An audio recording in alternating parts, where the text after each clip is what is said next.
vidéo pour présenter les suites géométriques. Alors, on va prendre une suite, UN, et donc on va avoir des termes. Ça peut commencer à U0, suite U1, U2, U3, ainsi de suite. Et on aura une suite géométrique si on passe d'un terme au terme suivant en multipliant tout le temps par le même nombre qu'on appelle la raison et que l'on note Q pour les suites géométriques. Donc ici, même chose, même chose. Donc quand on va arriver à un terme noté UN, on va passer au terme suivant, c'est-à-dire au terme UN plus 1, même chose, on va multiplier par cette raison, la raison. Donc ce qui fait qu'on peut avoir une expression d'un terme par rapport au terme précédent. Donc UN plus 1, c'est Q fois UN. Le terme d'après, c'est Q fois le terme d'avant. Q, la raison. Maintenant, on va essayer de voir comment on peut calculer un terme d'une suite géométrique à partir du premier terme, directement, sans calculer tous les termes précédents. Donc, on va prendre une suite géométrique. Donc, par exemple, U0 égale 3. U1 est égal à 6. U2 est égal à 12. U3 est égal à 24. U4 égale 48. Donc, on voit qu'ici, à chaque fois, je multiplie par 2. Donc, j'ai une suite géométrique de premier terme U0 égale 3 et de raison 2. Donc, par exemple, si je veux trouver U4 à partir de U0, donc ici 3, donc si je veux trouver U4, ça va être le 3 fois 2, fois 2, fois 2, fois 2.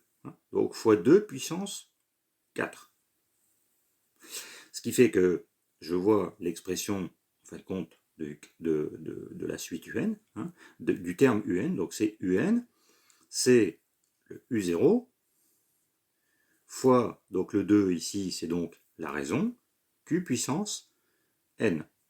J'ai cherché 4, 2 puissance 4. Si je cherche 7, ça sera le Q puissance 7. Maintenant, si j'ai ma suite qui a pour premier terme U1, donc si je décale, 6, U2, 12, U3, 24 et U4, 48, ainsi de suite. Donc j'ai toujours x2, x2, x2. Mais si je veux trouver U4 à partir de U1, donc x2, x2, x2. Donc U4, ça sera 6 fois 2 fois 2 fois 2. 2 puissance 3. C'est-à-dire que je ne vais pas prendre l'indice 4, puisque j'en ai un de moins, je suis parti de U1. C'est-à-dire que je prends l'indice 4 diminué de 1, parce que je pars de U1. Ce qui fait que UN, c'est U1 fois Q puissance N-1. U4, 3. 4 moins 1, 3. Si je ne démarre pas à U1 mais à U2, je vais me décaler donc de 2, N-2. Si je me décale, je démarre à un terme, l'indice P, P sera plus petit que N, je me décale de P, donc N-P. J'aurai UP fois Q puissance N-P. Alors maintenant, si je veux calculer, par exemple, je sais pas moi, U6, donc je vais prendre ici U1, donc 6, fois 2 puissance, donc 6 moins 1, c'est-à-dire 5. Donc je vais faire 6 fois 2 puissance 5. C'est-à-dire 6 fois 32. On calcule après 6 fois 32, 6 fois 30, 180, 6 fois 2, 12, 192. Voilà. Donc, bien faire attention, c'est si je commence à U0, j'ai une puissance N, même que l'indice de mon terme.